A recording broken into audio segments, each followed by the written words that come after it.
Hey guys, Chris here from Carolot Farm.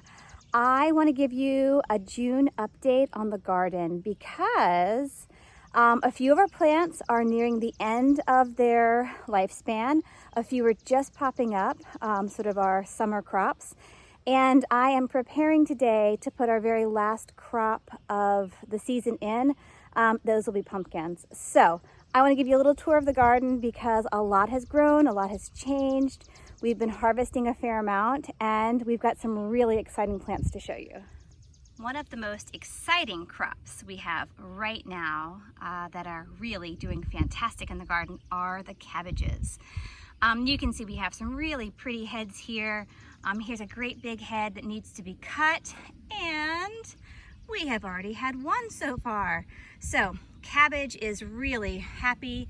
We have a small, I say small, it's actually an overcrowded bed of cabbage next door here. We need to remove the netting, but these are doing really, really well. So had to show you that. It's the first week in June and we are already harvesting our cabbage. Now the next crop I want to show you is one that kind of did so-so this year, and that's our broccoli here. The broccoli did not form any like substantial heads, but instead it bolted on us. And so when I say bolted, you know, it was, I think, probably a little too warm this spring for it. And so rather than taking time to form a larger head, it just grew really fast and tall and then essentially like went to flower. Here is a good look at those broccoli flowers where it is bolted. You know, you can eat the yellow flower. If you're able to pick it a little sooner, you can have just a small little floret like you see here. But they're tasty, you know, there's absolutely no reason that you can't pick these and eat these. And I will show you, this is the largest head of broccoli that we yielded all year. And as you can see, it's not much bigger than like a silver dollar. So that is the largest head of broccoli that we have had so far. And that's just been the season. And that's okay though, you know, some years it's like that. Another early crop we have that we have been eating on for quite some time is the lettuce. And as you can see, these heads of lettuce have been thoroughly picked, and the few that remain have also begun to bolt and flower just this week. Usually that makes your lettuce a bit bitter, and so really what is remaining now, we are going to just leave. But it's been a good crop of lettuce. It was interesting. You know, we were expecting head lettuce, iceberg lettuce, and you know, I'm not really sure what all happened. We had a few heads, but all in all, a really nice mix of lettuce. The next exciting crop we have are the potatoes. The potatoes are really happy. You know, the potato vines, bushes are nice and tall and lush. We had a fair amount of flowers on them a few weeks ago. And so if you wanted small new potatoes, you know, kind of smaller guys, you could go ahead and harvest them now. But we're gonna wait until the bushes or the vines kind of die down, turn brown. And that tells us that the potatoes have sort of used up as much energy as they can. So we're gonna harvest these, I'd imagine, in a few weeks to a month or more, but we'll have to just kind of wait and see and watch them. They'll let us know when they're ready though. Our cauliflower here has not done much, and I suspect our spring, although we put them in early and started them even earlier this year from seed indoors, I suspect that the spring just turned a little too warm too fast. The plants look good, but no signs of heads just yet. Another crop here that, again, it could have been just a temperature seasonal type of thing are the Brussels sprouts. You know, like the cauliflower and the broccoli, the plants look really nice. And you can see we have some little baby buds beginning to form down here. But you would have assumed that a spring crop would have yielded more by now. So we'll let them keep growing throughout the summer. And it's been our experience that sometimes we can then get a few Brussels sprouts in the fall. You know, these few crops that have grown well but have not produced, such as the Brussels sprouts right beside me, the cauliflower, and even the broccoli that bolted real fast. We'll leave the plants in the ground. We have plenty of room, so there's no need to pull them just yet. and we'll watch them and see, because sometimes they will produce throughout the summer, and we'll even get a little bit of fruit from them, vegetable from them in the early fall. But we do plan on starting more broccoli, cauliflower, maybe Brussels sprouts, but certainly broccoli and cauliflower, I want to say in like the second half of July, so that we can put them into the garden in August and hopefully then have a fall crop. So, you know, all is not lost. The plants are healthy and they're still trying. This next crop I want to show you are our sweet potato slips. It's hard to see them. They're, you know, they're not very tall. They're not very bushy yet. But we planted these probably close to a month ago. Time flies. It's hard to believe it's been several weeks. But when we first planted our sweet potato slips here, we weren't sure if they were going to make it because they were very small, very tender, and we put them in the ground, I think it was like a Friday morning, and we were then leaving town for the weekend. But it looks like, you know, we've lucked out. All of our slips have taken except for maybe one or two, and I think we planted 30 or more potato slips. So we could have a really huge crop of them. They tend to have a long, like a bushy vine. So I'm trying to think now whether I want to trellis them up or just kind of let them run amok. So before they get too long and leafy, I'll have to figure that out. But again, these are our sweet potato slips and they seem to be doing pretty well. What's new in the garden? Well, we have green beans here. I've covered them because from past experience, I know that the groundhog loves green bean leaves. So they were just planted a little over a week ago. A few have come up, most of them have come up. A few have leaves, a few don't. They may actually have been nipped on before we covered them. I did buy another pack of seeds just yesterday, and if I don't see a few more by the weekend, I will go ahead and overseed them kind of in between those that have popped.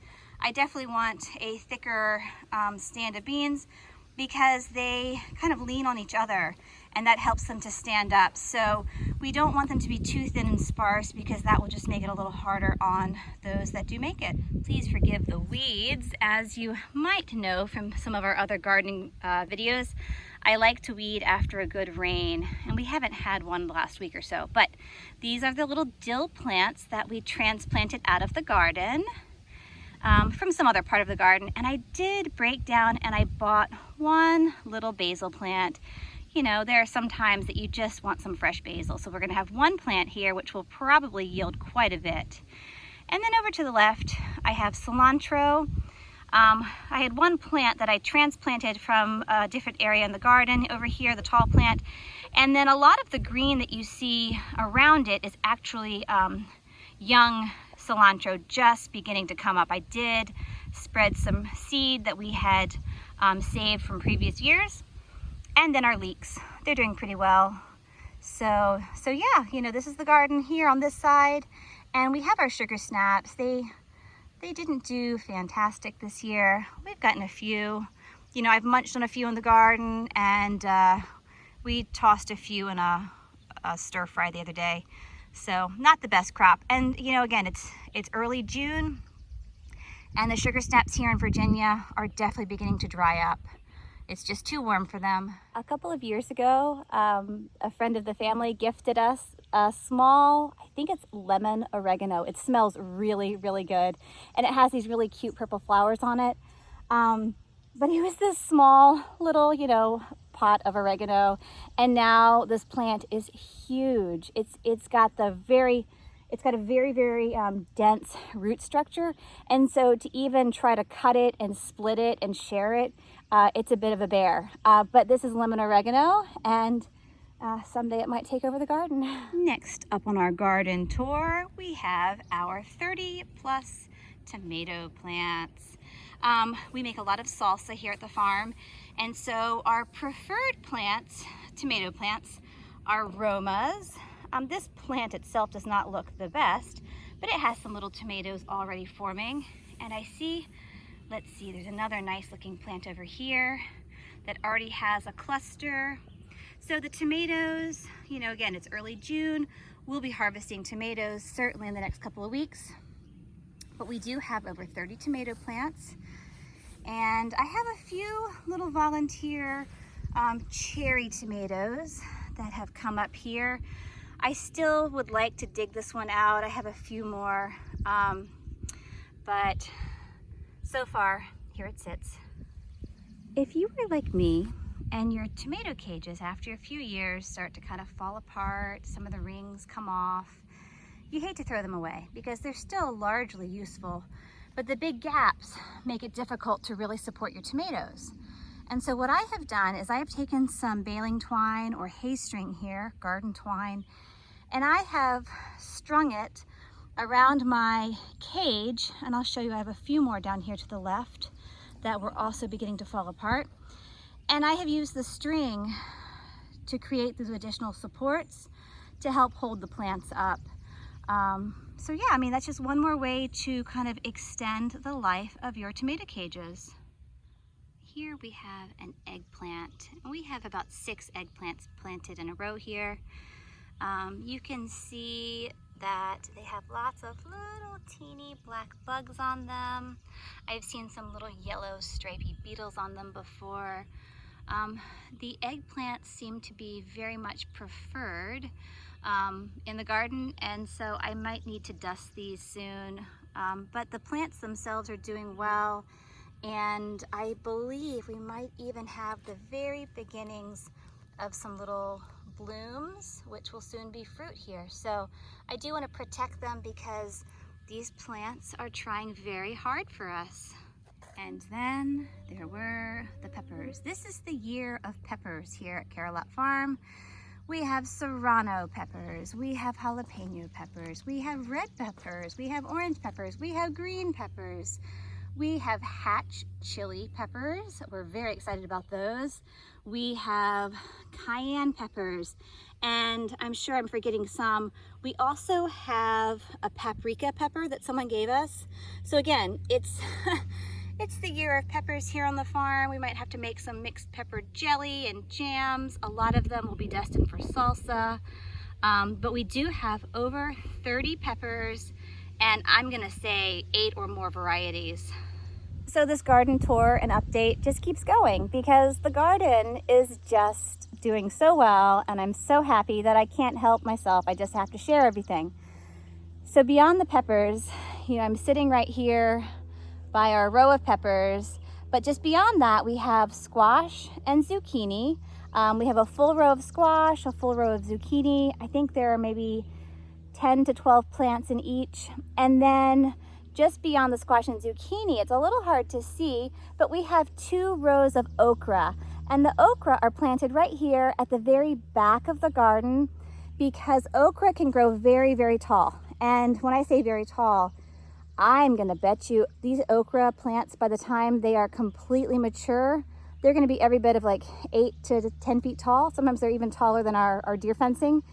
So, you know, in the fall, I have to be like bending the plants down so I can like pick the pods, because, you know, the pods, as the plant grows taller, the pods are always at the top at the end of it there. So, you know, the plants do get a bit tall and unruly, but because of that, and because of the shade that they can potentially produce, I always put them at the edge of the garden so that they don't shade out our other plants that need the sunlight. So just a little tip there, if you grow okra or corn or other really tall crops, be mindful of the sun's path and the shade that they would then produce, because a lot of your garden plants want full sun.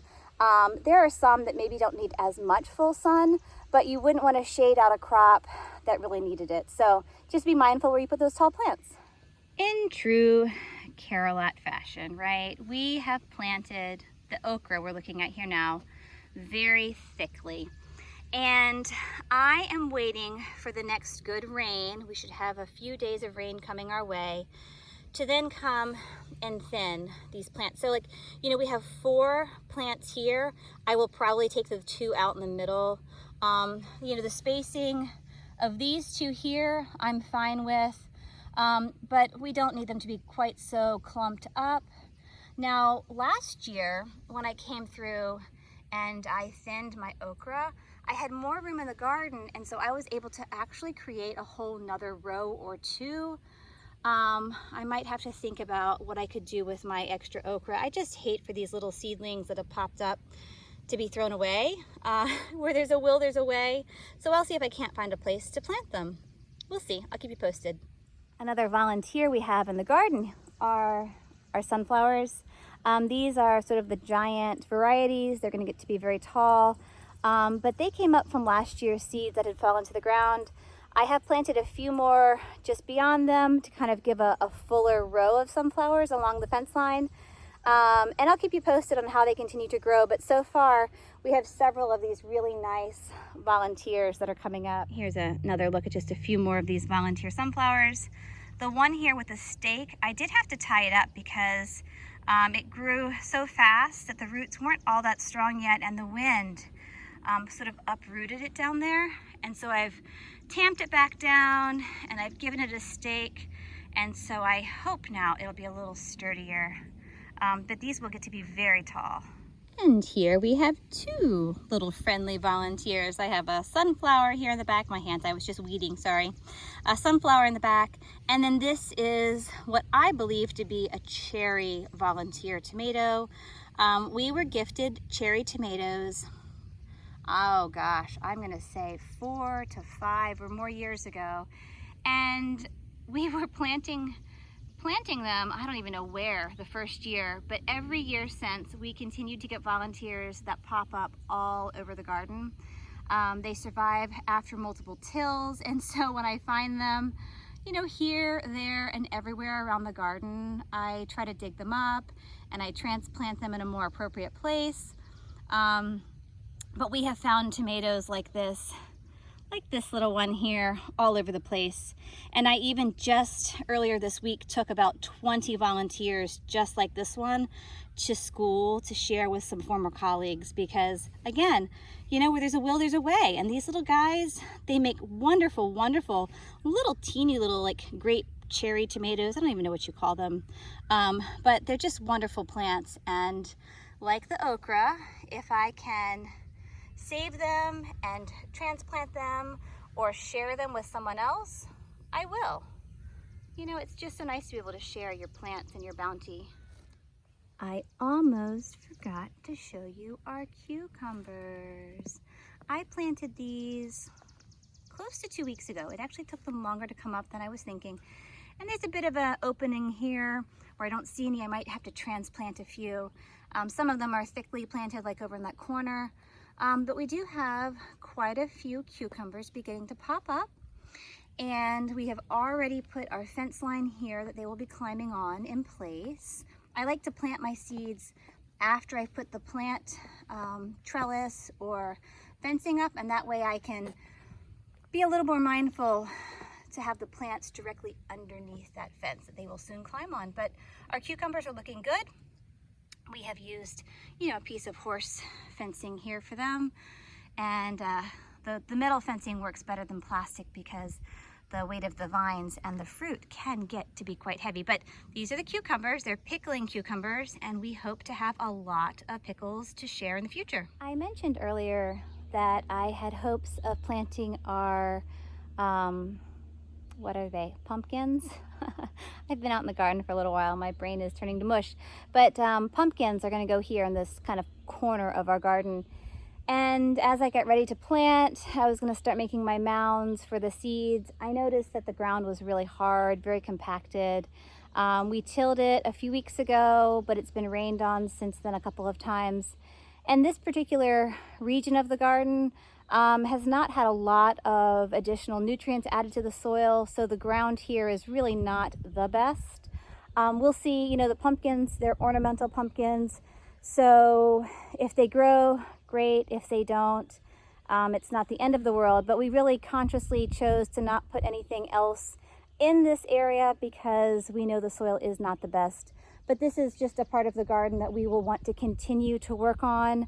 Now that we have the minis, we'll have more manure, and once we have a good kind of amount of composted manure, we'll probably be adding it to this particular quadrant of the garden because it definitely needs a little more nutrients. So I think that's all for now. I just had to show you the garden though, and I hope you've enjoyed. You know, I hope your garden, if you have one, is doing as well as ours. Some years, some crops do really well. Some years, others aren't so great. That's just part of gardening. You never know what you're going to get. But as I've been showing you the garden, perhaps you've seen the minis grazing just below the garden. That's a little paddock area that we finally finished up for them a few weeks ago. And they're still coming back here to graze just for short periods of time because the grass is quite good there. So, you know, if you've enjoyed watching this garden video, maybe you've also enjoyed watching the ponies. They're very happy grazing back there. So again, thanks for joining us. I hope you've enjoyed this garden update. It's the first week in June now. And check back soon because like everything else around the farm, we're always up to something here in the garden and we hope you come back and check it out. So talk to you later. Have a great rest of your day and hope to see you soon. Bye guys.